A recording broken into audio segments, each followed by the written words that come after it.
Of course, when it comes to international conflict, yun nga ang tinitingnan niya. That's why she's very concerned about modernization.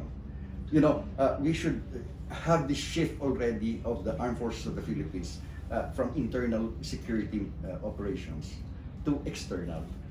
Siyempre, hindi naman yan parang a page in the book na lipat mong ganon. External na tayo. It has to have a process. And one of them is the modernization. Okay. There have been a lot from so many presidents in the past and in the current, may mga kunin sa modernization.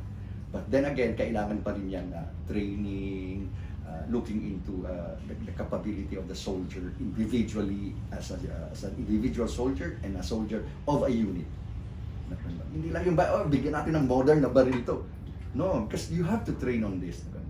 And yun ang tinitingnan niya na part of the solution. Hindi lang yun ang solution, part of the solution just in case the conflict in Russia and in Ukraine escalates. But again, ang pinaka-effect rin sa atin ngayon of the Ukraine and Russian conflict is on our economy. So yun muna. Kumaga, first things first, yung effect dito sa economy, like the prices of gasoline, biglang taas, ano ba pwedeng gawin? But then again, you have to look into also kung mag-escalate o mag-spill over yan.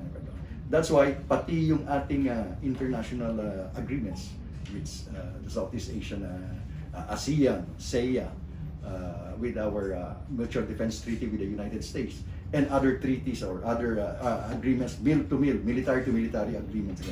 And there comes in the foreign policy.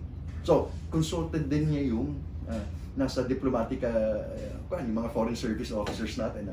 So, nagpo-consult. Very inclusive nga sa kanila. And if she's looking into that, really, makikita mo na very strategic, but yet makikita mo pati yung on the ground, tinitingnan din niya. Hindi lang yung simple, sabi nga na, hindi lang yung simple jet skip solution na it has to be something really more strategic. Yung whole of nation approach talaga, involving government primarily and involving the all stakeholders, tayo mga Filipinos, para at least if ever we get to be prepared for such. So that's the answer to yung sabi natatakot sila. No, mas maganda nga yung kanyang programa.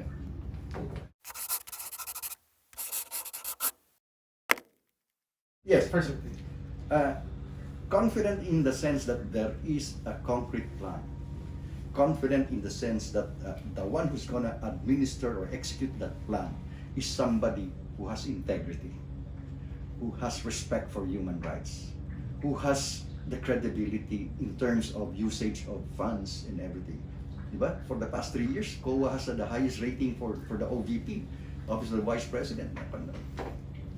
So makikita mo yung plano, andyan na, klaro, doable, sustainable, acceptable, and yet yung maggagawa niyan is also credible. And yung gagawa rin yan, sinasabi ko as far as credibility is concerned, has practiced accountability and responsibility of actions. Na-experience natin na yan. When? Not since October 2021 when candidacy was filed, but since July 1 of 2016 and beyond that. So those are the things that we'd like to inform the people about it. Huwag tayo short term na kwandoon. Huwag tayo yung, kasi sinabi ni ganito, ganyan.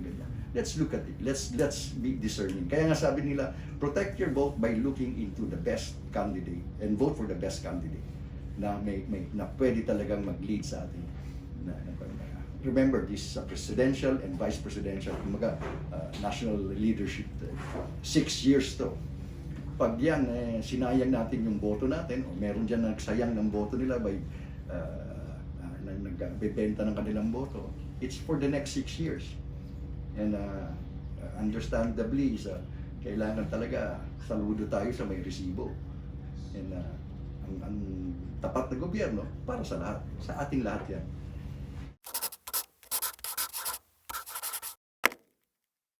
This red tagging issue of the Vice President.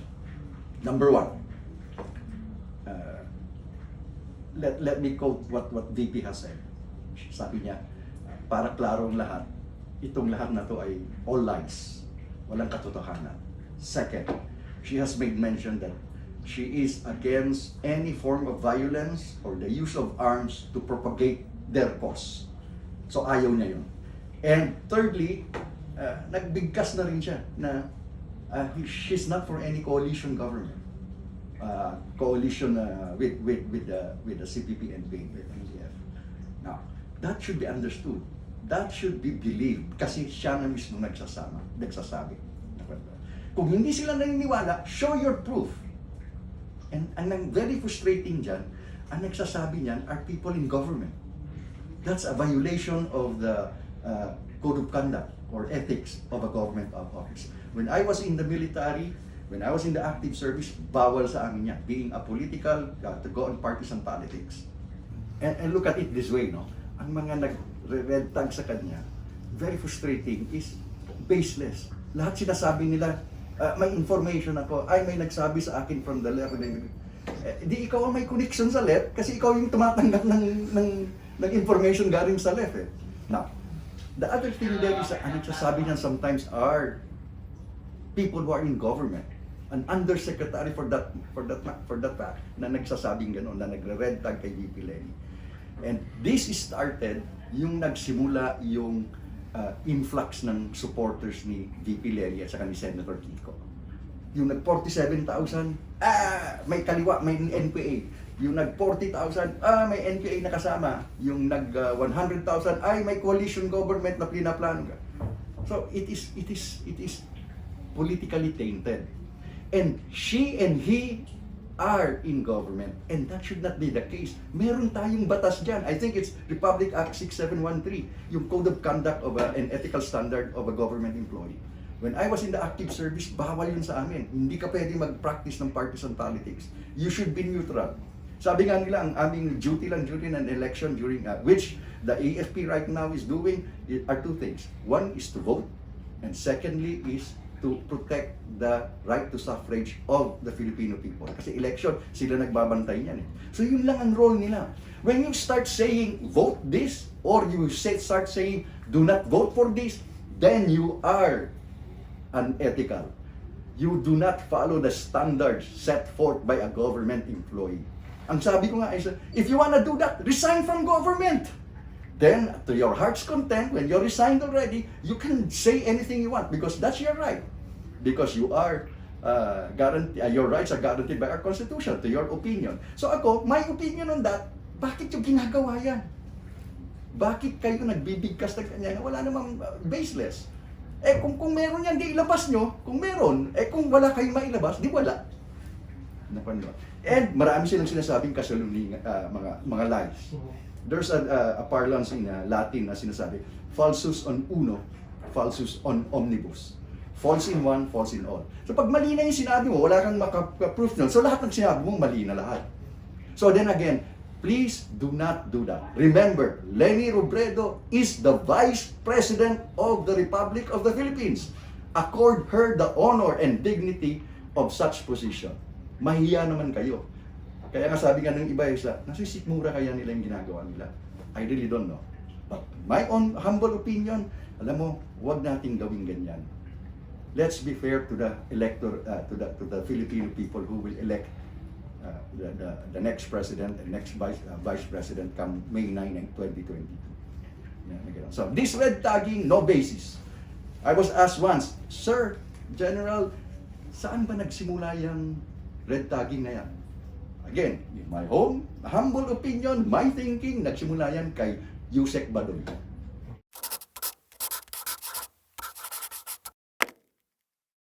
First, some people say that VP Lenny daw is a weak leader kasi babae. I mean, I don't agree to that. Leadership is not gender-based. It is character-based. It is capability-based. It is a credential-based. Vice President na elect yan. Lawyer yan. May masteral degrees in economics and so on and so on.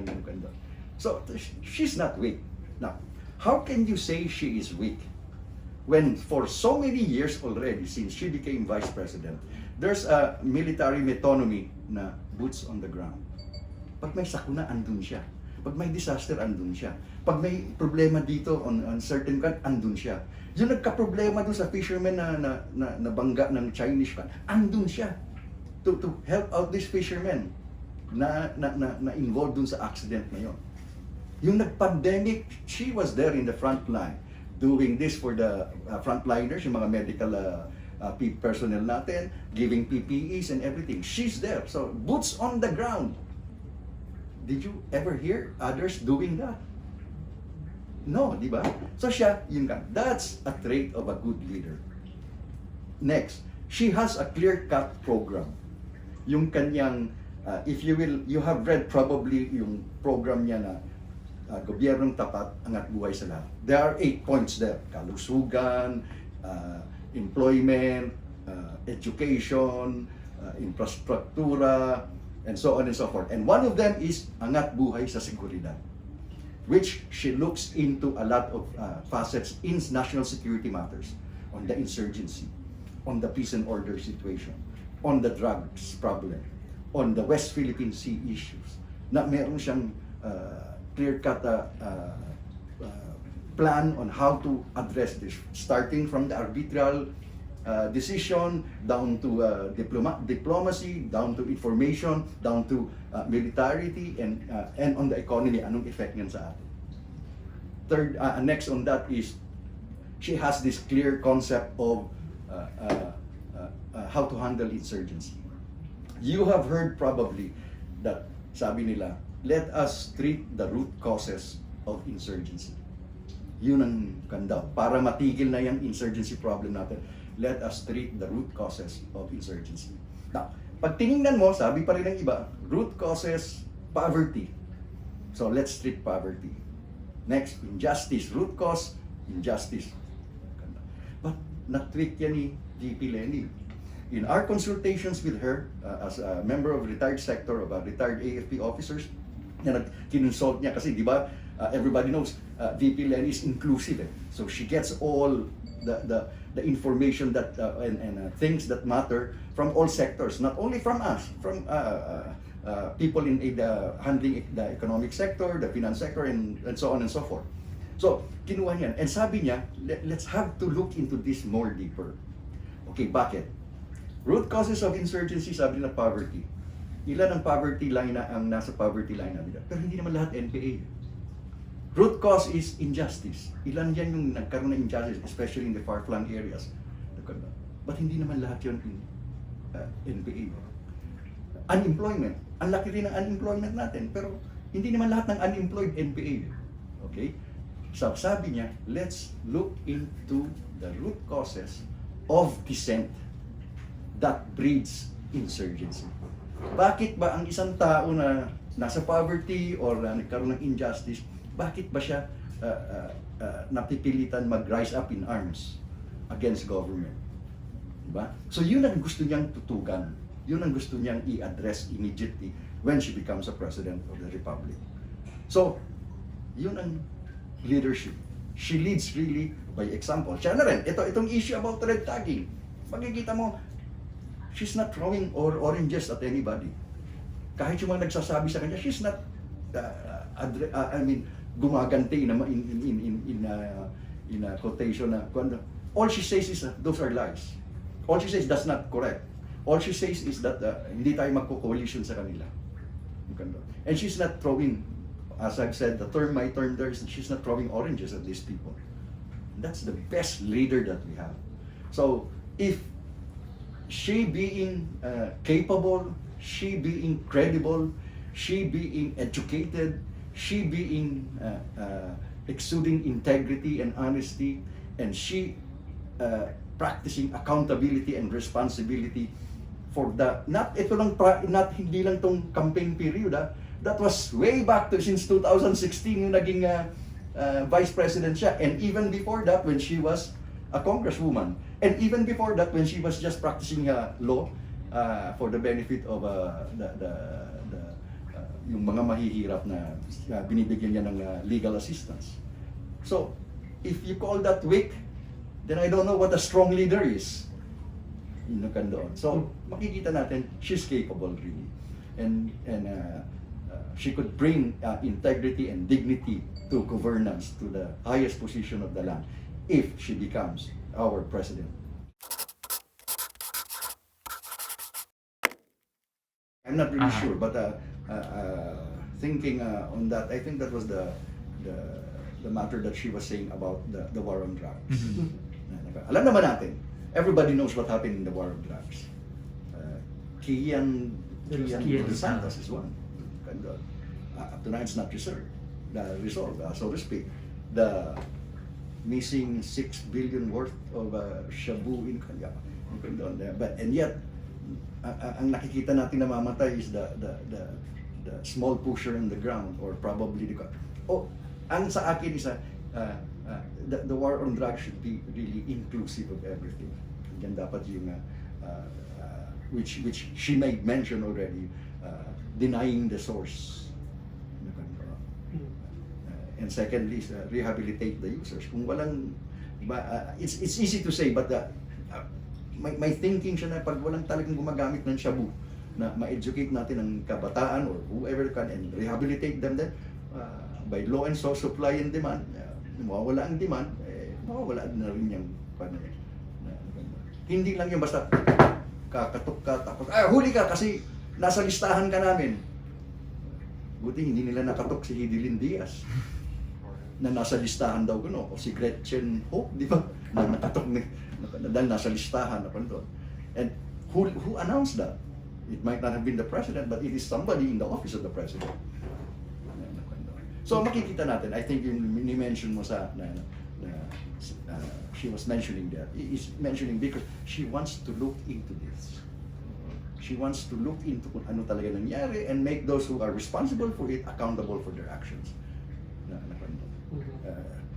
Very common kasi yung during the war on drugs, yung nanlaban, di ba? Nanlaban na pandoon. So tingnan natin, if there is due process and there is really according them the respective rights as far as cases are concerned, then so be it. Pero pag hindi, let those accountable be responsible for the actions na ginawa. So it's not probably undermining government. It's just really looking into what has happened. I am asked, or you are asking about that. Tingnan din natin yung in the past, lahat na doon. For the past 5.5 years or 6 years, tingnan natin lahat kung ano nangyari. Then, again, kung wala naman, there's nothing questionable about it. Kasi mayroon tayong due process of law na napandoon. Ayun, thank you very much po. Wala na po kaming further questions.